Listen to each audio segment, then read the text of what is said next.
So here we are. Here we are indeed, What are we doing?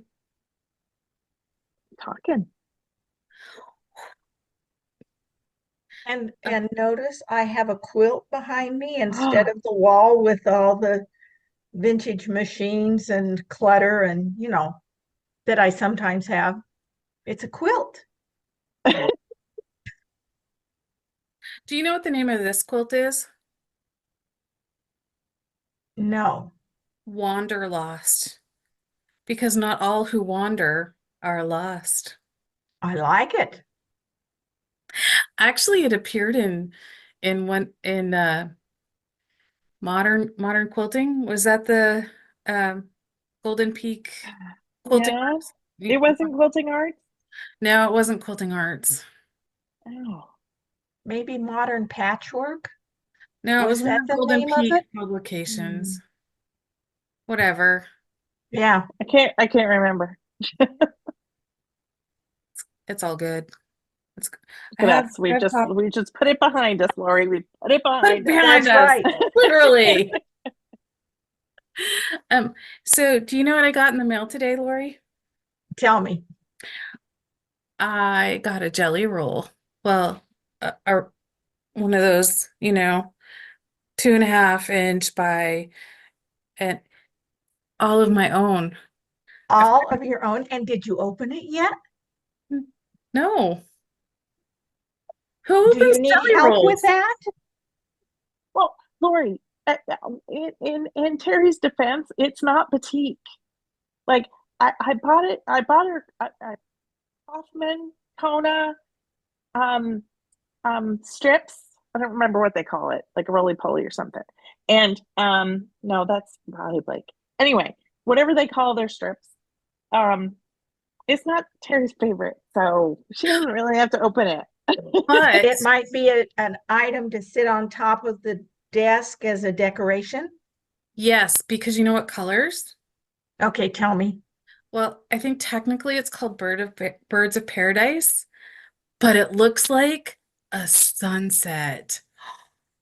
Cool. It's so beautiful.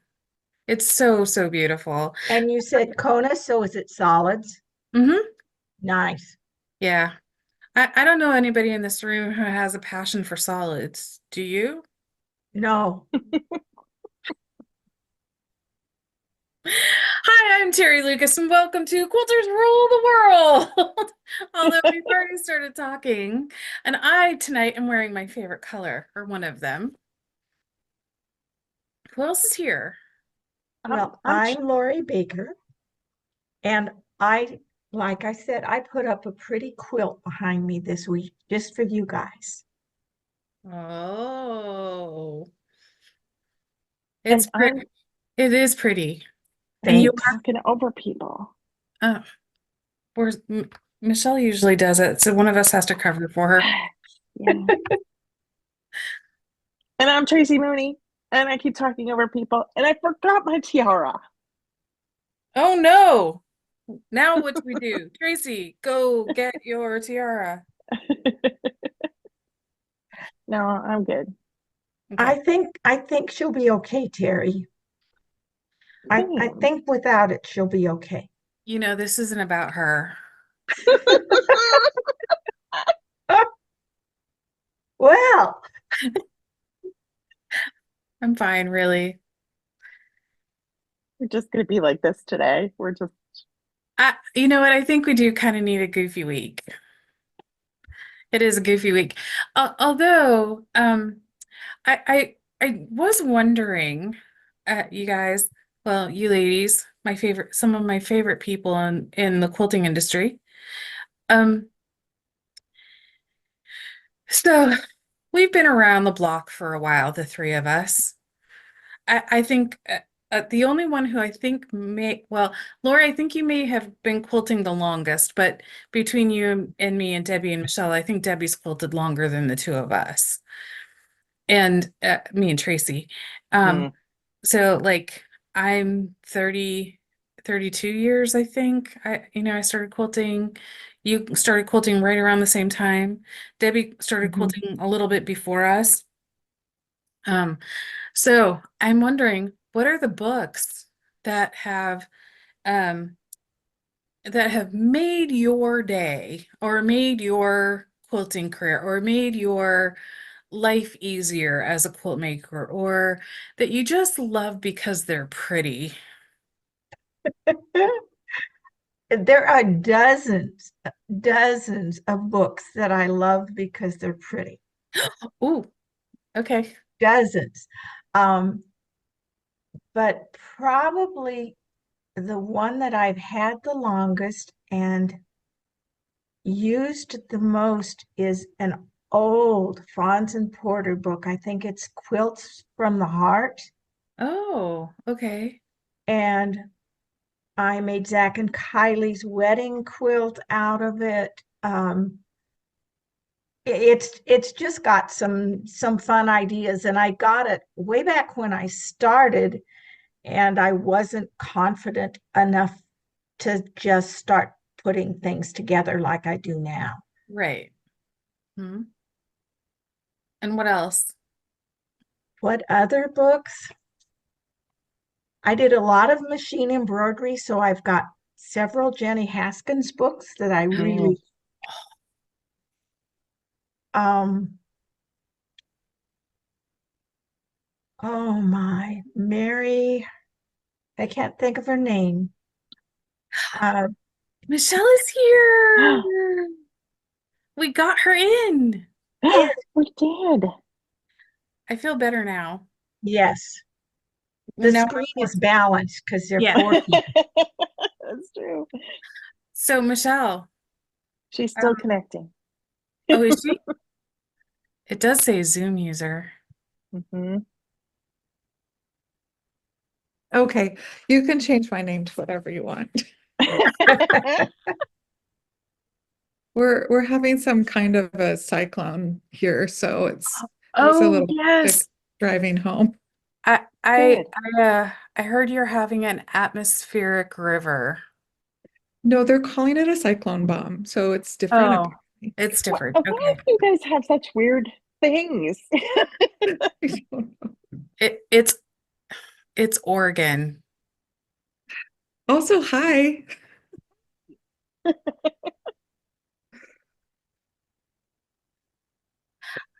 So Lori was just telling us about her next favorite book.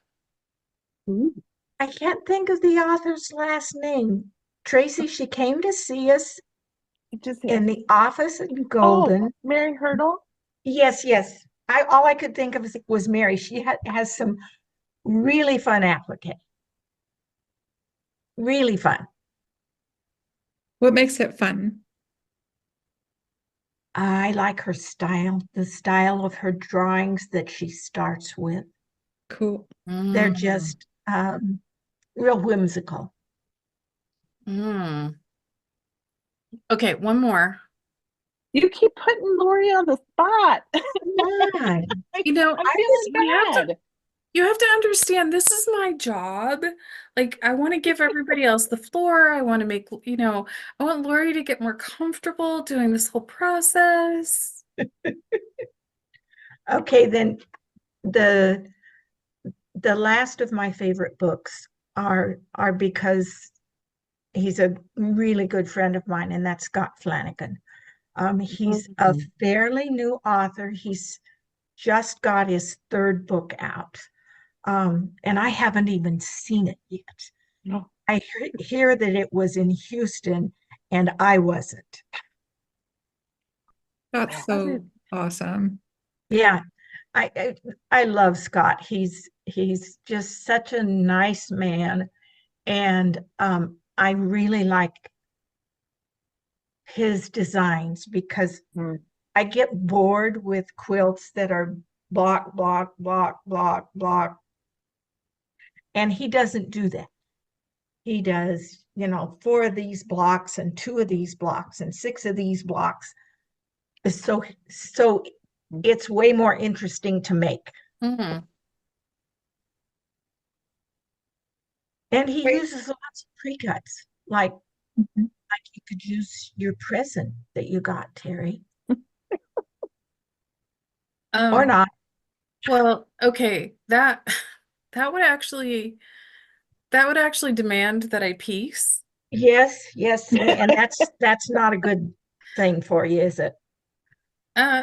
It's not, let's say it this way, it's not a bad thing, but it's not eh, granted, I'm good at it, but it's not like my first love, which is really weird because I started out quilting as a machine piecer and hand quilter, and now I'm a quilter. I just machine quilt. That is, like give me a machine, give me 10 spools of thread and let me play. And I am like I could I could do a whole retreat weekend or a whole retreat week with just that. I would be like deliriously happy. When's So our it's not retreat then?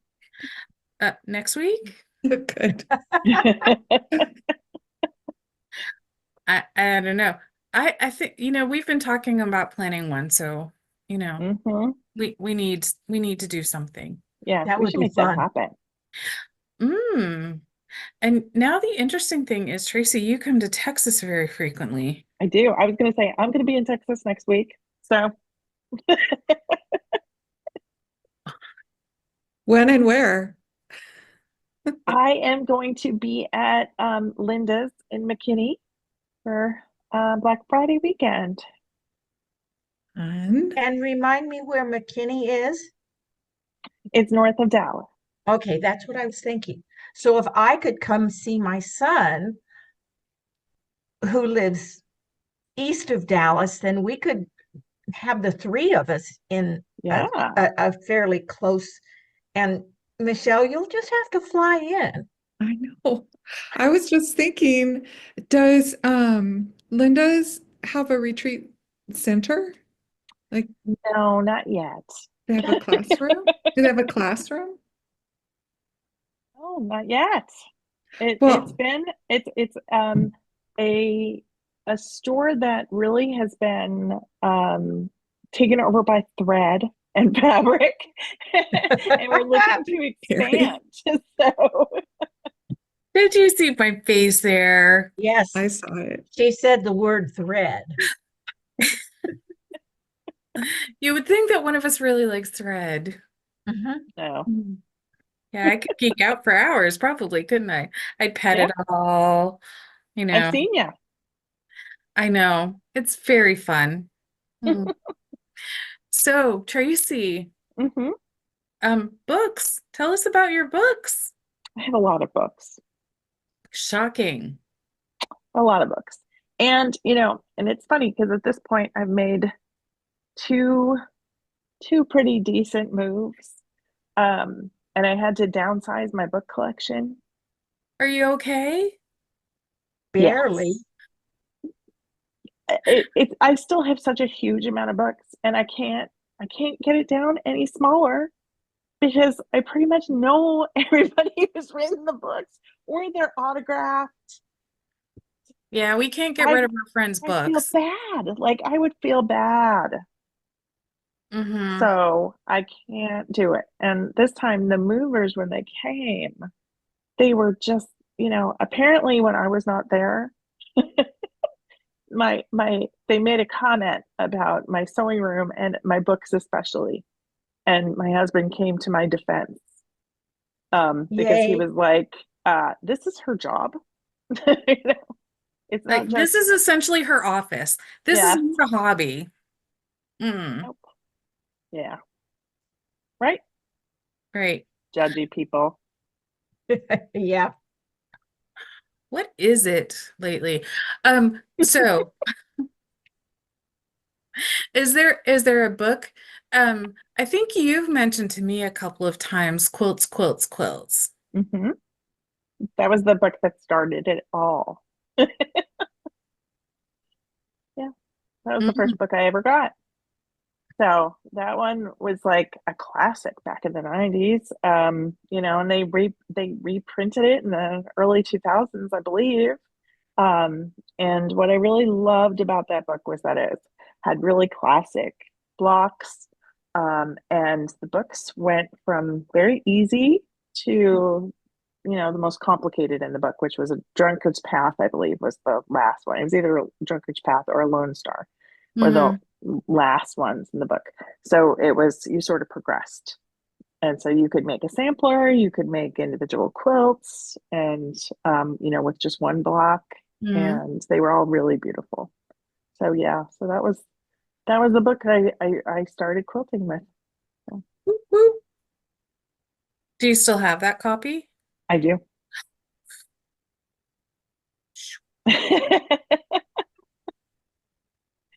Yep, I do. And I think it's got my sister's handwriting in it because I had loaned it to her. She wanted to make a quilt as well. And Oh. so she found a mistake in it. There's a mistake in my book. But then again, I don't know if there was an actual mistake or not because I don't trust that she used a 1/4 inch seam. She came from garment sewing, so she used a serger on like the Lone Star that she made. Wow. That'll skew ya. That'll skew you very much. Oh, wow. Um, yeah. Although on the quiltshow.com, they've had a couple of people make quilts with sergers. But I'm sure you have to like adjust your measurements to account for the seam. Yeah. Yeah. I feel like Lori's made a quilt on a serger. I've done 2, and it's challenging. I think it would maybe work better if you did something real simple like a rail fence. Mhm. I think that would maybe work better than anything where the 1/4 inch really mattered. Mm. So Michelle, My name just changed. yeah. I kind of like doing that. It's sort of fun. Has anyone serged a t-shirt quilt? That seems like a good one to That seems like a search. no-brainer. Yeah, Huh. No. Mm-mm. I haven't either, but See, it I'm not seems sure I think that's a no-brainer because the serger wouldn't prevent the stretch. That's the Mm-hmm. big problem with t-shirt quilts, the way I see it. Well, and Yeah, but I mean, I still feel like you would still prep it because I think personally that the prep of the t-shirts mhm. sort of gives them back some life, if that makes sense. It like, Mm. I don't know, it just makes the t-shirt seem better, you know. I would prep That was it. I think. terrible. No, I would put shape flex or something on the back of Mm-hmm. it. Mm. Still. But I would maybe use exposed seams and make it sort of a, Mm. you know, Ooh. meaningful to have the serger thread and maybe use some fun colors or make it show because that's Yeah, you're sergers use talking. yeah, I mean it's a lot of thread. I don't want to offend Terry and be like using thread where you don't need to, but you I mean we don't want like any kind of, thread overuse, gratuitous thread overuse, which a serger can be. But it'd be fun to like, I don't know. I haven't made a t-shirt quilt in a long time, but Mm. It's been a long time since I've made a t-shirt quilt, and I know that while I was doing it, whatever stabilizer I was using, what was a godsend to me because I don't work with stretch or knits very often. Um, but my local quilt store, Poppy Quilt and Sew, shameless plug there. Um, they make t-shirt quilts that's part of their business, and they don't use that. They don't use anything. They just cut the t-shirts, sew them together. And they come out like they're beautifully pieced. that's cool. Mm. You were going to ask me a question. I'm sorry. Yeah. No, but we took this nice like switchback. But I actually do know what the question was. I didn't lose it. That's Uh, good. top two or three favorite books, 4, 5, 10, quilting related. Pop quiz. Did I mention there was a cyclone outside? Okay, books. I love books. I love them. My first quilting book, you guys help me out. Harriet, Harriet Harriet Hargrave. Hargrave. Yeah. yes. And I got it from the library and was very perplexed about half square triangles because the math was the old 5/8 or add 7/8. 5/8. It's just crazy Mhm. numbers. But I learned so much from that book. I read that book so many times, just trying to learn um, everything I could. So I would say that book really was how I learned about making blocks and understanding the language of piecing. And then Denise Schmidt, her first book was also one that I got from the library, probably more than any other book that I ever checked out of the library. Like I'd turn it in and then I'd check it out again. And that was really the opposite of Harriet's book because it was um, taking those traditional blocks and kind of playing with them and modifying them. And I wasn't ready to improvise yet. I didn't know that. I just really liked her style, but I'm a very much like I need to learn it all first. And so she came to town and was teaching a class and I signed up for it. And I was so excited because I admired her so much and I was really excited to learn her techniques and I pretty much cried through the whole thing. It was way too hard for me. I didn't really understand color and she's like a color genius. So I still had a lot to learn. So after that, I just really kind of went back to the basics and tried to apply some of the things I learned from her. And I've made that little Scotty dog a couple times from her book. I like her second book a lot too. She's just one of my personal heroes in this world of quilting. Um, but other books, there's so many. Like I can never pass up a good quilt book, and even old ones. Like I have a stack of books that someone was getting rid of. Just I couldn't get rid of them. I'm like, I'll take those." Now I have a lot of books. Or even talking to Tracy one day, we were talking about some flower quilts, and there was a book, and Mm. again, I haven't have like rain goodbye right now. Just got home from work. But you were talking about it and I found it on thrift books and Well, you were trying to work through a problem, yeah, a piecing problem, and I had a solution. yeah. And I No, can't even remember that lady's name. it's such a But cool book. yeah. I love books that take you through just the different eras of quilting too. Mhm. Again, wow, names are just gone for me tonight, but it was Merriam-Webster, her book. Mhm. Mhm. That's really interesting to read too. Um, again, just what was happening at the time, the types of quilts that were popular.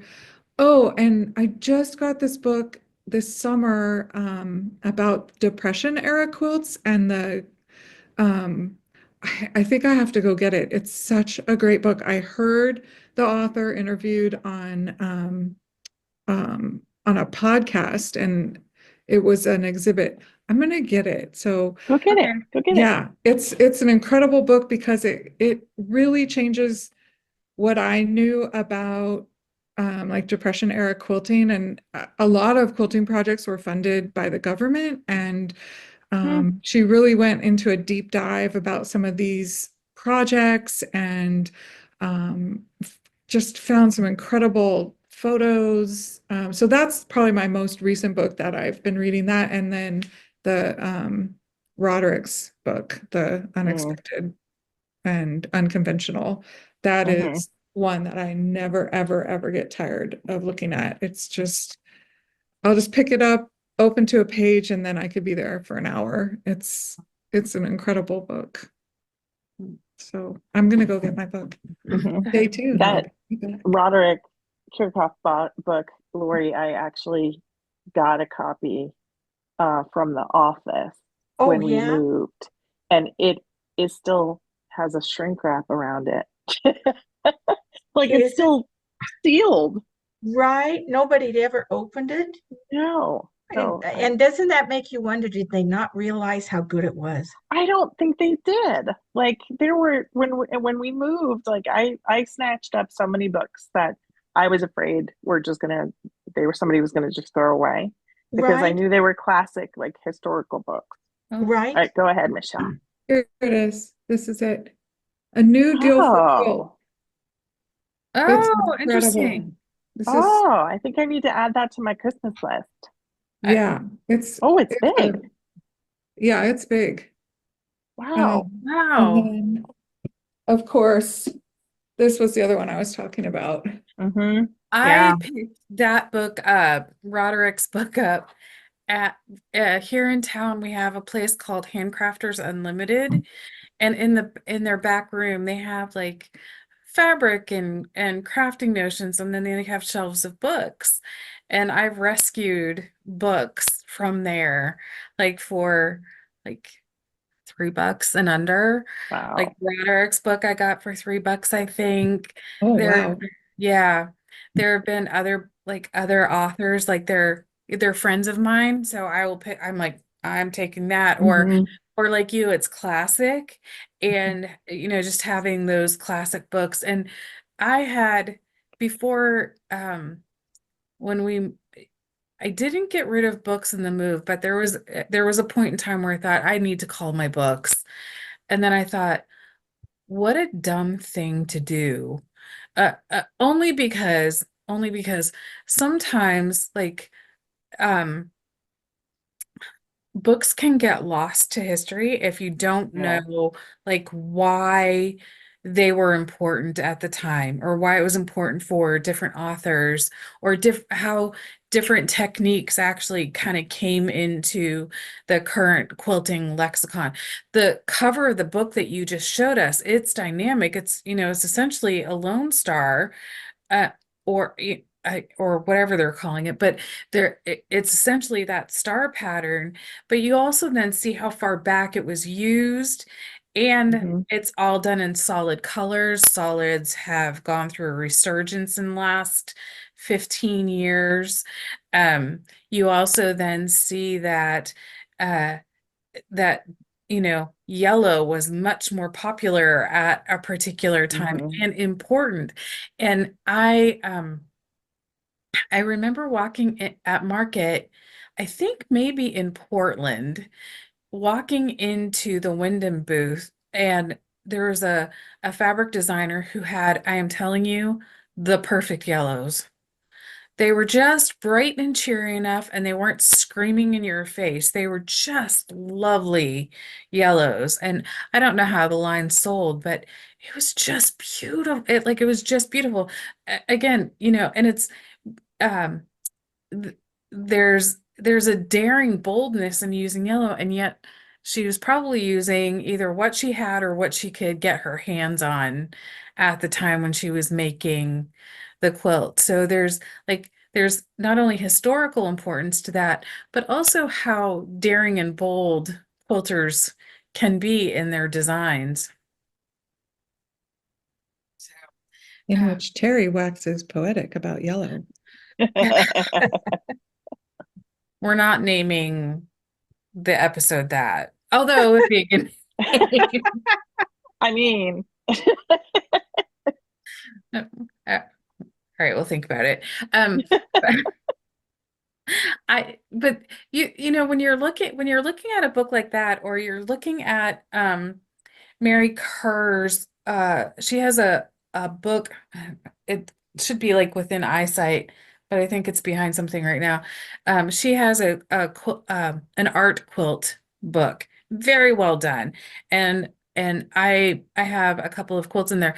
And what I loved is like what she pulled out of what she saw in the quilts and why they're important quilts, like kind of like how somebody got started and where they are now, and what I really love about that is each artist got like their own page or a couple of pages to tell you about who they were and why, not necessarily why they're important, but why their quilts are important, which actually makes them important too, but you know, by relation. But there's something dynamic about seeing all of that together. And I also have a couple of copies of um American quilts, America's Glorious Quilts. I think I have two different editions of that. Those books they're like an inch and a half thick. Hmm. So, but again, it's part of our quilting history that has the potential for getting lost, tossed into the recycle bin and shredded and never to be seen again. I like when quilting books went from black and white photos and hand-drawn Hmm. illustrations to color photos and colored diagrams. Mhm. I think it's probably fairly recent in history. I mean, a lot of Yeah. the older books have really charming hand-drawn diagrams and done with pen and Hmm. fun. In the 90s, you still got books at the store that had hand-drawn illustrations. Mhm. Yeah. I think it wasn't until like Microsoft Publisher was very active Good for point. the home person that we really started taking that into, which also was around the time Adobe was making strides in terms of ease of use and being able to like really illustrate, do good diagrams or better diagrams. Mm. So would also, that is in our recent history, of books in the quilting industry. And how fun is that? That we're kind of that's part of our quilting history. Right.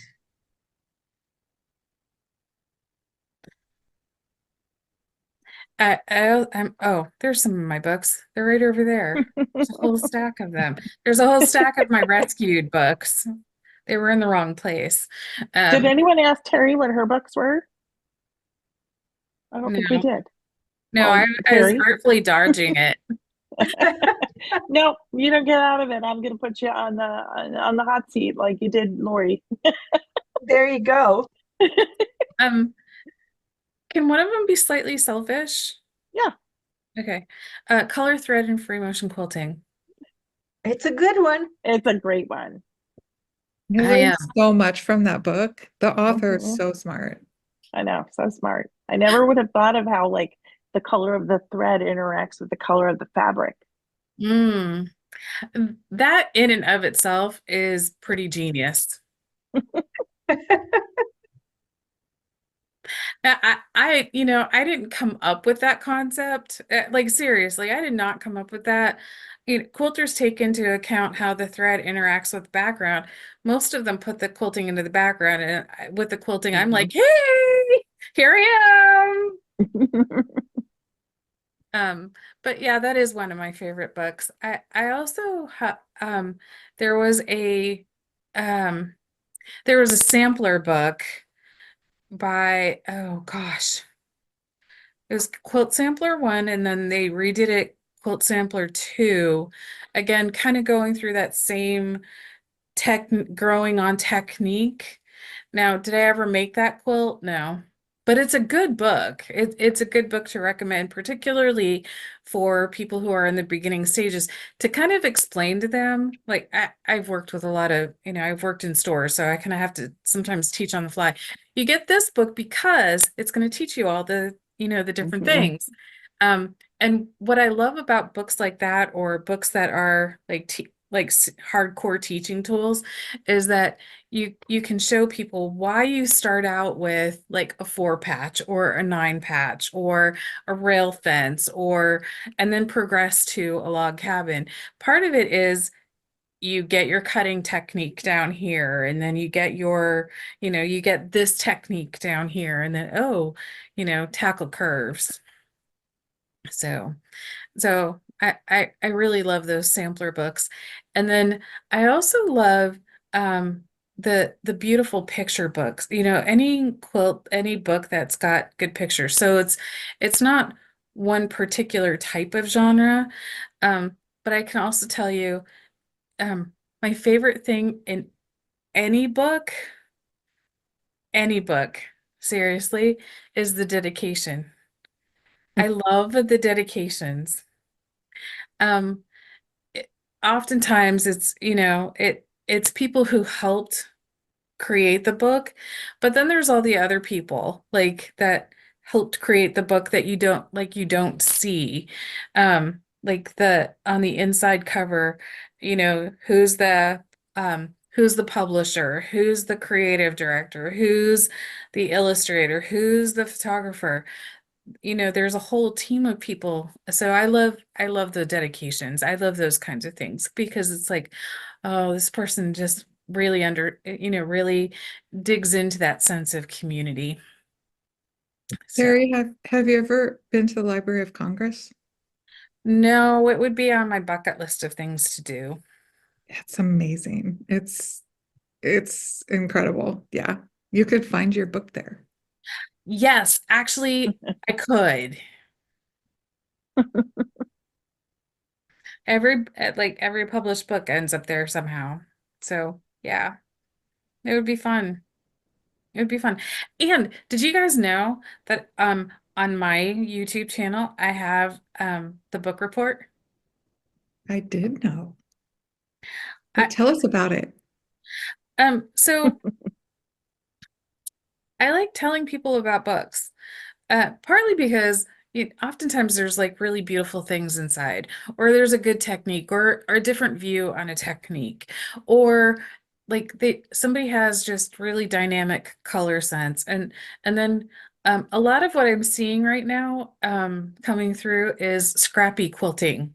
So Mhm. scrap quilting is making a big Yeah. resurgence. I will be reviewing a book. It'll post on December 11th, so I have a little bit of time, but called Zero Waste Quilting. Well, I just got that one. Wait, this was my third book I brought over, but it's not, it's Nice. Oh, it's wow. garment patterns though. And this Yeah. is one I've been poring over lately. Oh, yeah. You'll have to tell me how you like that one. It's 20 it this project. one this one is more scrap quilting. I was totally expecting it to be like the zero waste garment pattern Yeah. books, which don't waste any of the yardage. And this is more just using up scraps. Mhm. Um, but I just got that one as well. Yeah. Mhm. It's Corey and it's I get about the I mean Corey. Terry and I get um the CNT review books. mhm.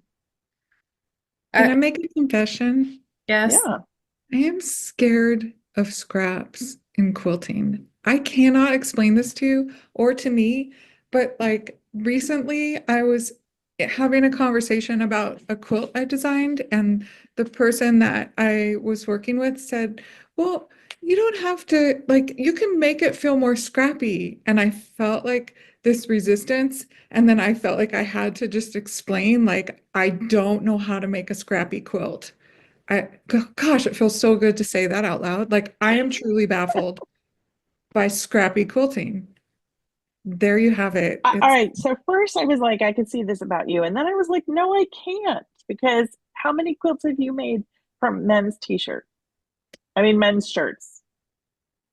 I I think that's a good fair point, but I curate those pretty, it makes me uncomfortable to be scrappy with those. Like I think that's a project Hmm. that's pushing me to understand it more. Yeah. for sure. But there's like 2 yards of fabric in a shirt, so I Yeah. can use a lot of that fabric if I want to. Um, I am thinking more of like, I don't have a scrappy stash. I have not sorted my fabric by colors. I'm trying to make a potato chip quilt, but all I did was cut up all of my Denise Schmidt fabric. So it all goes together. So I think, Michelle, what you're describing that you do is what I call controlled scrappy. Mm. And that's completely different than just grabbing the next piece of fabric and slapping it in the quilt. I like to do that really crazy kind of scrappy, like just everything. But you have to get comfortable with that. And for somebody that has your sense of color, Mm. that's probably a big fight. Because you're thinking, does this go with this? And I'm just saying it's the right size. Let's sew it. That's amazing. That's great advice. Well, I, and I think something that would help you, and this is something, if I actually have the space in here, but I don't have the space in here, um, a design wall would actually help you with scrappy quilting because it would allow you to stand back. Michelle, one of the things that I have always seen in you is you have this deep sense of artistry, and this artistry leans toward lyricism. So there's an ebb and a flow, and there's a reason why you do things. So scrappy just for the sake of being scrappy, just kind of grabbing the next thing, isn't going to work for you. As Lori's saying, it's that controlled thing. But for you, a design wall would give you, it would give you two things: a place to practice and play until you got it the way that you would like it. But also you have that opportunity to really audition what's going on and get the overall sense for how this is going to impact it, looking at balance and color and line and design and seeing how all of that's flowing together. I think I'm gonna get this book that you guys are talking about and the zero waste. Yeah, Well, and I'm just thinking, Michelle, I wonder, like, I think there's plenty of people who do scrap quilting that heavily curate their scraps. Yes. That yeah. they choose a color scheme and then do scrap quilting within that color scheme. And so it gives them parameters Hmm. to be freer with their fabric choices, if that makes sense. And that's When I, actually one of the things that she talks about in here. Sorry, Lori. that's okay, go ahead. No, that's actually one of the things that she talks about in this zero waste scrap quilting, is that curating. Like what do I need? Am I working within a certain color palette? If I am, what do I need to make the colors pop? What do I need? That kind of thing. So yeah, go ahead, Lori. So when I started being really scrappy with my quilts, I usually choose 3 colors. And just because I always have way too much blue fabric, it's almost always blue and purple and green. And I throw the fabrics on my dining room table and they just lay there for a few days and they're just in a heap. And if there's anything in that heap that I think is just kind of weird, then it goes back in the stash. But that was a way for me of figuring out how scrappy it could get and for me to still be comfortable and feel like it was a thing of beauty. Mm. I like how you describe that. One, your comfort zone. Two, that you allow the fabric time to speak to you, essentially. Yes. like, hey, pick me, or I need to go back on the shelf and marinate for a little while longer. And then um and then the overall design, how is this going to all work together? The quilt behind you is scrappy, and I see some blues and greens, but there are oranges and pinks in there too. So this was actually a kit.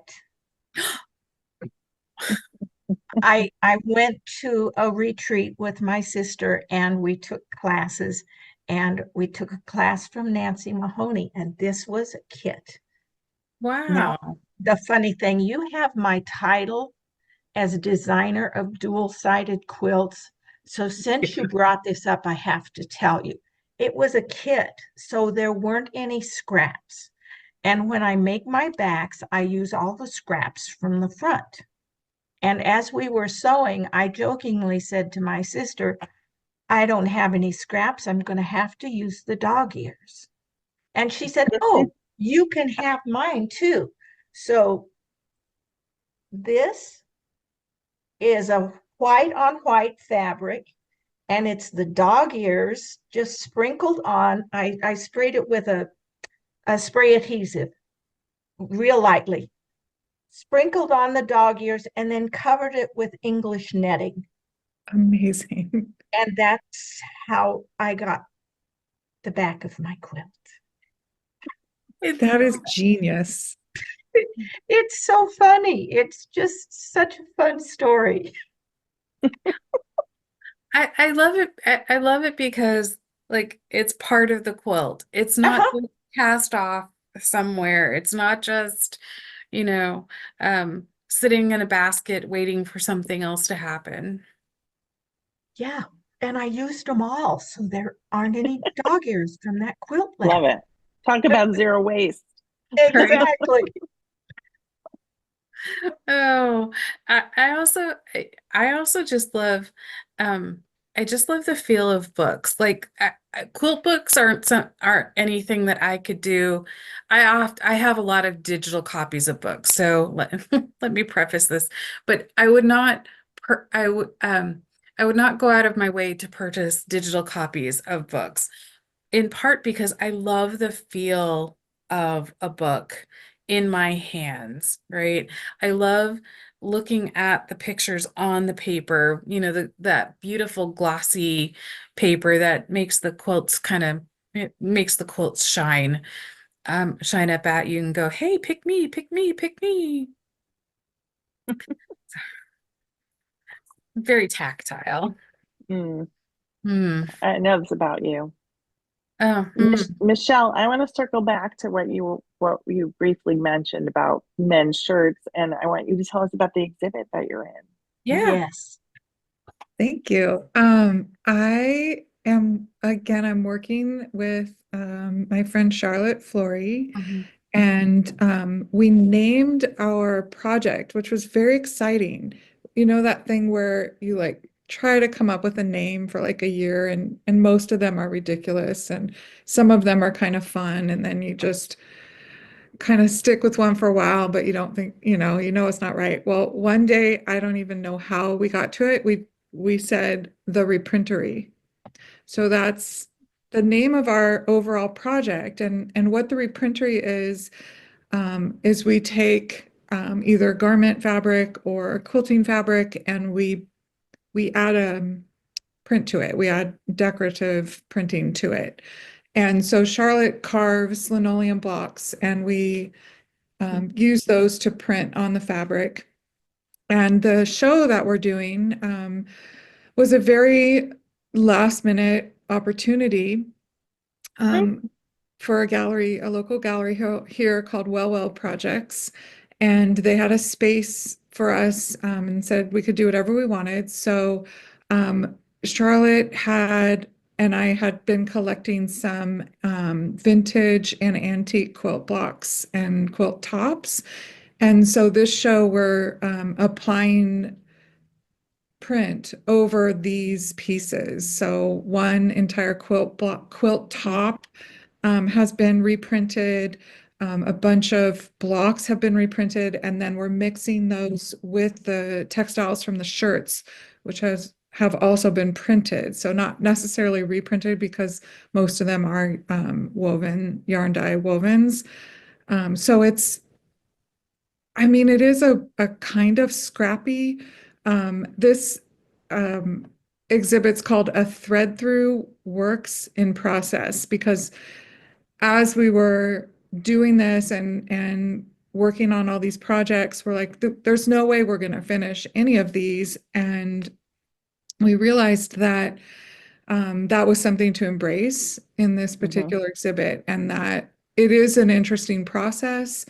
There's a million decisions we make every day as we're working on this, and the collab experience of this is how we get the outcomes. So it is scrappy in a way that I don't always know where it's going. Neither one of us do. And that's something we wanted to invite people in to see. So there's even going to be a quilt that gets made during the exhibit. We have pieces that people can add to like a design wall, like you were saying, and then we will sew that. And then the next time we show this reprintery project, nice, look at that. She changed the name. We'll have that sewn up. So we'll show the ones from the work shirt, two work shirts, cubicle and placket that we had for Textile Month, and then there's 5 new pieces. So Hmm. Wow. it's a lot. I am working on it every single day. And yeah, Charlotte is too. Charlotte, she's the one that does most of the heavy lifting and the printing side. She also is sewing. She has a no waste quilt actually that she's got in this show that she's also printed. So the design she carved for the print, she made a block that is no waste using that design. It's brilliant. It's really cool. Um, so racing to December 7th at Well Mm, Galleries for whatever this ends up to be. So, that's I love it. exciting. so thank you for asking about that. It's going to be fun. It'll be as Amazing. fun as you. Yeah, I know it. I'm really excited about a couple things. One, I'm getting more excited about the fact that it might be scrappy. It might be my scrappy. I hadn't really thought of that before. So thank you for Mm. kind of suggesting that. And then also, I might also, I'm okay. Charlotte would say you're an artist, but I'm like, am I dipping my toes into art quilting? Because I'm really excited about that. Like, I don't know who I am as an art quilter, but I'm having fun. You always dip your toes into art quilting, Michelle. It's really Like fun. I mean, even when you think about like the quilt that you did for my London Calling issue, which was based on, I mean, it was based on Princess Diana's sweater that she wore once, and then it you recreated the print in fabric, and then quilted it to make it look like it was knit. Like that's how an artist thinks, Michelle. Yeah. Well, And I'm gonna dovetail on Tracy. I think, I think I knew, although I'm not sure I could have articulated it, but if you look back, your cover quilt for Generation Q, our block of the month, Mhm, that was a work of art. And maybe mhm. it's a beginning work of art, but as artists, we start somewhere and we go in, we kind of follow wherever that's going to lead. do you know what that was inspired by? That was a row quilt, which was really fun. Mhm. Um, and there's an amusement park here in town called Oaks Park, and each row was inspired by one of the rides there. Oh, I Oh, didn't know that. That's very yeah. cool. See. See? I know, right? You're right. We are at about an hour here. Mm, So what I thought we might do this week, since we've talked about a whole bunch of books, and I'm gonna ask you, um, uh, and I'll start this time. Like, what's your one thing this week? So like your one highlight of the week. And it can be anything from um like getting snail mail delivery with fabric in it um to like somebody buying you coffee or tea or a bottle of wine because you're just beautiful. So whatever it is, whatever your one thing is, So are you looking for like a glimmer? we can call it that. You can call it that. So whatever made your heart happy this week. Um this week my heart was made happy in a couple of ways. One, my husband bought me roses, so I have more than one thing. Because it Because was your birthday. right, he bought me roses. It was delightful and it was hilarious because it just was. Um, and then the other the other thing was I got to help somebody buy a sewing machine, and it's Yay. really that was really fun. That was really fun. Lori. So some really good friends of ours have a cat, and the cat disappeared. So my son called as Bake and I were in the car backing out to go help look for the cat. And I told him what we were doing because he could tell we were in the car. And the next day, he called back to see if the cat was found. Oh. And that made my heart feel good because it No. mattered to him. And yes, the cat was home. But Yay. but but to see my adult son care enough about the neighbor's cat that he called to check on it just really made my day.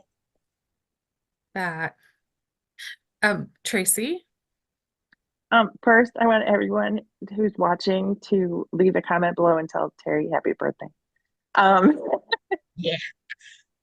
and then both of yours made me think of things that happened because at first I was like, oh gosh, I don't even know. And then I went, oh wait.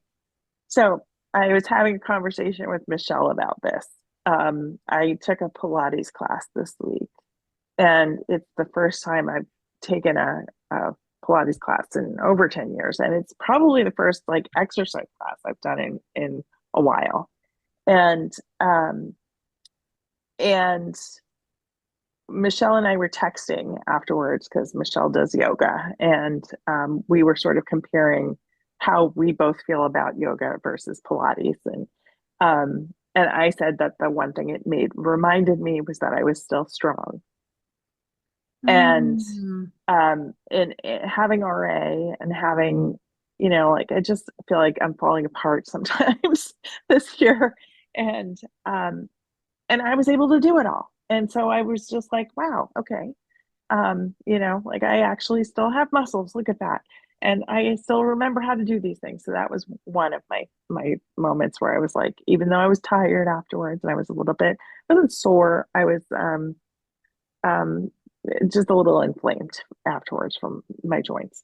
But I felt good. And so that was my one. But then my other one was that my kids called.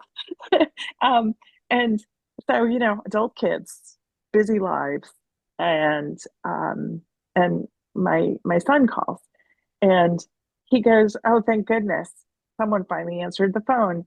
And I said, "What do you mean?" And he goes, "Well, I called grandpa. I called grandpa 3 times. I called dad. Dad didn't answer. So then I called Mackenzie. Mackenzie didn't answer. Then I called Aaron. Aaron didn't answer. And so then I was like, well, mom will answer."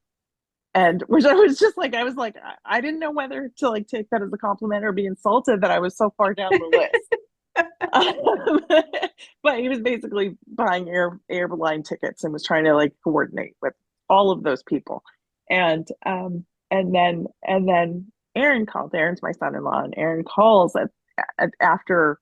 I don't even know why Aaron called me, but Aaron just called me because he, I think, did the same thing where he maybe called Bryce back, and then Bryce, it went to voicemail, and so he called me, and so I just did a conference call, and then Mackenzie came home, and then so it was just like I got to talk to all the kids, and it was loads of fun, and so we're planning Christmas festivities, which warmed my heart that we're all going to be together soon.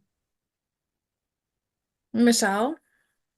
Ooh, it's a tough week, so I'm gonna pick a big one. It's not a glimmer, it's a glamour. Um, Ooh.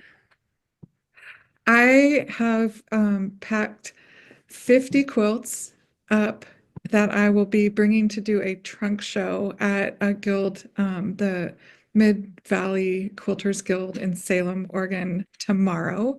Oh, 25 of mine and 25 from work. And wow. I'm like, I had to Nice. get it. And so having a moment to just sort of step back and be like, this is just projects from 2023 to now Wow. that I've been involved in. I haven't made them all, but I've been involved in them at one point or another. Was really amazing. Like, I'm like, holy cow, like I get to quilt and make quilts every day. I am so, so, so lucky and so grateful. And then I get to be invited to talk about them. And so I'm just having this like full heart of gratitude about that, about getting to share this love of this textiles and sewing in a way that is a common language for all of us. And um, oh, that makes me think of a glimmer. I have a glimmer related to this. I'm cutting myself off. Um, I I told somebody that they inspired me to do something that I was nervous about, and their reaction surprised me so much. Um, she said, "Well, now I have to open up my gratitude journal and write that in it." And it Oh, touched me so much because really this person had inspired me, and it just was this like shared moment of just sweetness and kindness, and I really needed that this week, and I really appreciated that she said that. And yeah, that's my glimmer, my glamour and my glimmer. love it. In our group, we have rock stars. Hmm. Thank you all for joining us this week on Quilters Rule the World. It'll be a couple weeks after my birthday, so you don't have to Yes, you say do. Yes, you do. Yes, you do. It'll still make her smile. it will. It actually will. I am enjoying I am enjoying being my age for a couple of reasons. One, because like I made it here. And then two, there are some times that I can still play with people who think I am far younger than what I am, which is yes. But thank you all once again for joining us. I am Terry Lucas. I'm Tracy Mooney. I'm Lori Baker. I'm Michelle Friedman. Happy quilting. Bye.